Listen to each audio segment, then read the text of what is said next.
তাদের ভালোবাসেন স্বয়ং আল্লাহ। এই কারণে আগের যুগের যারা মানুষ যত পিছনে যাব তত দেখবো যে নেককার বান্দা তাদের নেকি করার ইচ্ছা, আগ্রহ, উদ্দীপনা, চেষ্টা বেশি। যেমন ইমামে আজম আবু হানিফা রহমাতুল্লাহ আলাইহি সুবহানাল্লাহ বলার লাগে রেডি হয়ে বসে, একটা একটা করে খবর জুমার একটা একটা করে সুবহানাল্লাহ বলেন ভালো করে করে। ইমামে আজম আবু হানিফা রহমাতুল্লাহ আলাইহি, আরে কেউ নাম করলাম আগে কই সুবহানাল্লাহ। ইমামে আজম আবু হানিফা রহমাতুল্লাহ আলাইহি 40 বছর এশার ওযু দিয়া ফজরের নামাজ পড়ছেন। মানাকিব ইমামে আজম আবু হানিফা। হ্যাঁ, দু একদিন হয়তো মাহফিল হয়েছে, আকসারের উপরে কুলের হুকুম। এ কারণে 40 বছর এশার ওযু দিয়া ফজরের নামাজ পড়ছেন। তার মানে 40 বছরের রজনীর ভেতরে এমন কোন কাম নাই যে কামে ওযু যায়।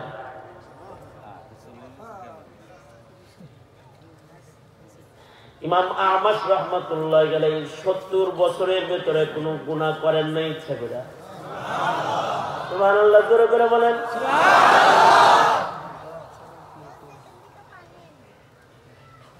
সাঈদ ইবনে মুসাইয়িব 40 বছর পর্যন্ত 5 বেলা আযানের আগে উনি মসজিদে যায় বসে থাকতেন।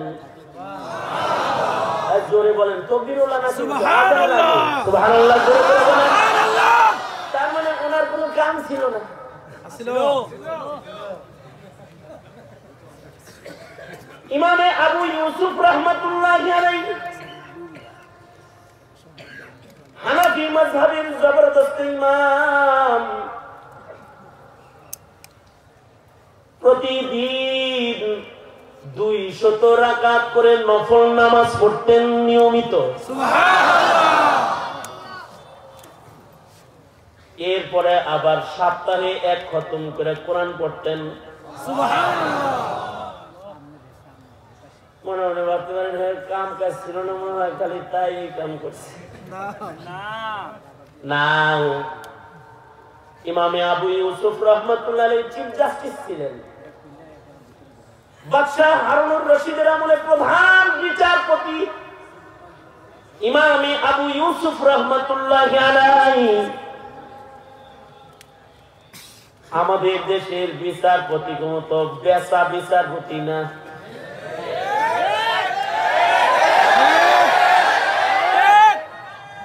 খেলা দিলে বাক্যা যায় এরকম বিচারপতি না।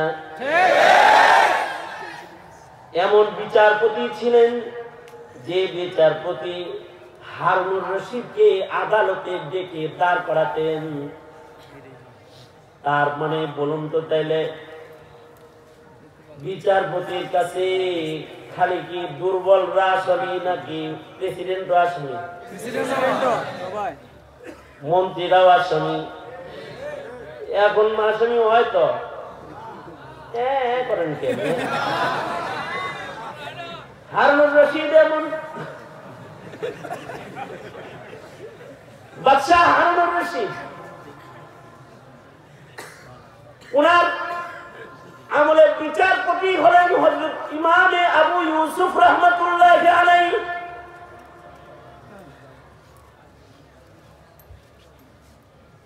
কয়েকবার তিনি আদালতে ডাকছেন, হারুনুর রশিদকে কয়েকবার আদালতে ডাকছেন। তার ভিতরে একবার ডাকছেন হলো মামলা দিছে স্বয়ং জুবাইদা নিজে, হারুনুর রশিদের বউ যায় মামলা দিছে। কি মামলা দিছে জানেন? যায় বলে যে আমি বাবার বাড়ি বেড়াইতে গেছিলাম, হারুনুর রশিদ আমার বিছানায় দাসী বান্দি নিয়ে ঘুমাইছে। একজনের বিছানায় অনুমতি ছাড়া আর এক মহিলারে নিয়ে শোয়া কি জায়েজ আছে? না।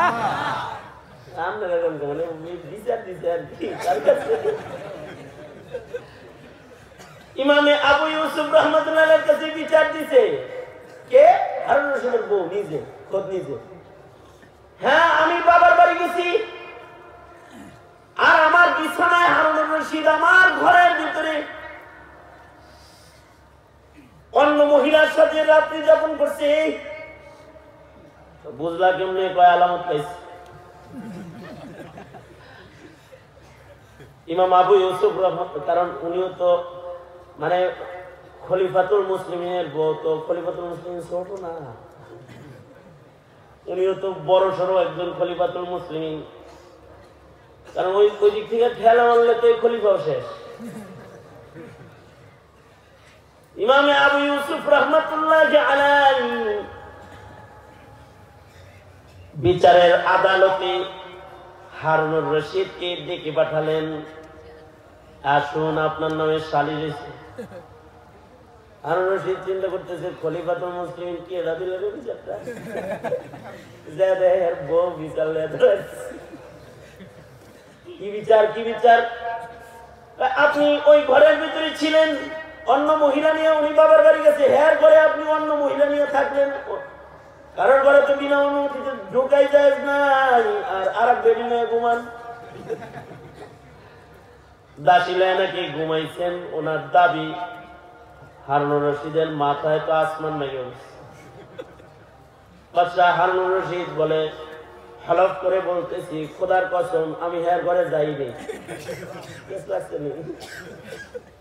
না খোদার কসম বলতেছি আলামত আছে, না হয় আপনি ইনকোয়ারি করেন, দেখে আসেন যান। আমি ঘর যেভাবে পাইছি আপনি যদি সেইভাবে পান তাহলে আপনিও বলবেন। হ্যাঁ কেমনে কেমনে? বিছানার ভিতরে মানুষের বীর্য করা দেখছি, বিছানার ভিতরে আমার ঘরের ভিতরে কার বীর্য পড়বো? হ্যাঁ বীর্য ছাড়া অন্য ঘরে নাপাক পানি পড়বো নাকি?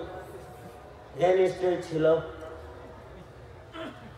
হারুন রশিদ কসম করে বলে, খোদার কসম আল্লাহর কসম শপথ করে বলছি আমি ওখানে যাই নাই। ইমামে আবু ইউসুফ রাহমাতুল্লাহ আলাইহি এমন চৌকস বিচারপতি ছিলেন, কোন সাক্ষী নাই, এ পাশেও সাক্ষী নাই, ওই পাশেও সাক্ষী নাই। এ পাশে আলামত দেখাইছে আর ওই পাশ থেকে কসম খাইছে, না আমি যাইনি, ঢুকিনি। বিচার করতে হবে তো। ইমাম আবু ইউসুফ এই ইনকোয়ারিতে গেলেন ঘরে এবং উনি বিচার করলেন। এটা ব্যথা করতেছে, কি বিচার করছে হল্লা লেগে ধীরে।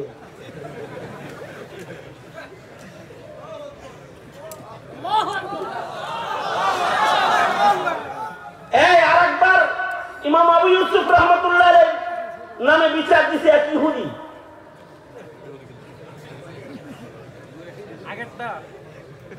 ইমাম আবু ইউসুফের কাছে যে এক ইহুদি বিচার দিছে, বিচার হারুনুর রশিদের ব্যাপারে বিচার। কি কয়? ক্ষমতার বলে আমাদের জমিন দখল করছে। ইদানিং কালে ক্ষমতার বলে জমিন দখল হয় কি হয় না?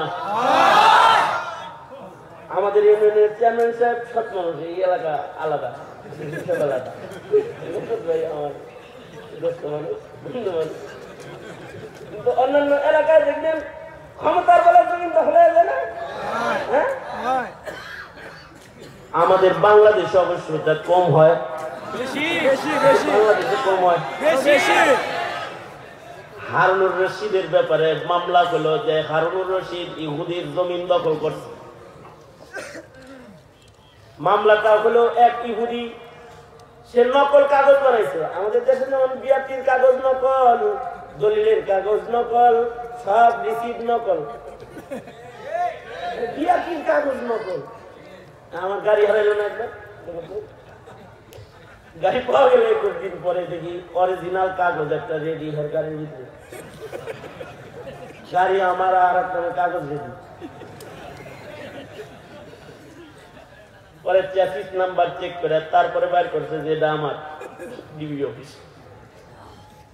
নকল কাগজ বানা, তো নকল কাগজ তখনও হয়তো ইহুদি নকল কাগজ বানায় লাগছে। নকল কাগজ বানায় নিয়ে ইমাম আবু ইউসুফ কে যা বলে, ইমাম এই যে নাম দেখছেন আমার জমিন দখল আছে হারুনুর রশিদ, কামটা কি ঠিক করছে? খলিফা দেখে এরকম কাম করতে পারে? ডাকেন তাড়াতাড়ি ওনারে। হারুনুর রশিদ আমিরুল মুমিনিন প্রায় সারা দুনিয়ার 4/3 শাসন পরিচালনা করেন যিনি, তার ডাক্তার লয়ে গেছে হযরত ইমামে আবু ইউসুফ রাহমাতুল্লাহ আলাইহি আসামির কাঠগড়ায়। ইমামে আবু ইউসুফ রাহমাতুল্লাহ আলাইহি বিচার করলেন। হারুনুর রশিদ এখানেও কসম করলো যে আল্লাহর কসম, এই যে অরিজিনাল দলিল আমার, জায়গা আমার, ভুয়া ভুয়া কাগজ আর অরিজিনাল কাগজ, এটাকে হারুনুর রশিদ রহমাতুল্লাহ আলাইহি সঠিকভাবে বিচারটা দিলেন। ভুয়া কাগজ যে আসলে ভুয়া এটা উনি সাব্যস্ত করলেন। ওই সময়ে সেই সময়ে উনি এত চৌকস, উঙ্গুলির ছাপ চিনতেন। উঙ্গুলির ছাপ, এটা এখন তো মেশিন দিয়ে উঙ্গুলির ছাপ চিনে। আর ইমামে আবু ইউসুফ রাহমাতুল্লাহ আলাইহি চোখ দিয়া উঙ্গুলির ছাপ দেখা বুঝা ফেলাইছেন যে এই দুই ছাপে ভেজাল আছে। আল্লাহু আকবার। এই ছাপ যার ওই ছাপ তার না, কারণ ওই সময় কিন্তু মানুষের আকল আরো মজবুত ছিল। বালির উপর দিয়ে মানুষ হেঁটে গেলে পায়ের ছাপ দেখা বুঝতো কে হেঁটে যায়। ইহুদি মিথ্যা সাব্যস্ত হলো, কিন্তু মৃত্যুর আগ মুহূর্তে ইমামে আবু ইউসুফ রাহমাতুল্লাহ আলাইহি খুব কাঁদতেছিলেন। একজন এসে বলে, ইমাম তুমি কাঁদো কেন? জীবনে বহুত নেকির কাম করছো, মরণের আগ দিয়ে এত পেরেশান কেন? আমি একদিন হারুনুর রশিদের একটা বিচার করেছিলাম। বিচারটা আমি ইনসাফের সাথে করেছি বটে, কিন্তু বাদশাহ হারুন যখন আসামির কাঠগড়ায় প্রবেশ করেছে তখন সরকারি লোকজনের সম্মান করে তাকে বসার জন্য চেয়ার দিয়ে দিছে। আর হারুনুর রশিদ বসে পড়ছে। একজন আসামি দাঁড়ানো ছিল আর একজন আসামি বসা ছিল। সে বাদশাহ বিধায় তার বসার চেয়ারটা তার সম্মানে আমি সরাই নাই।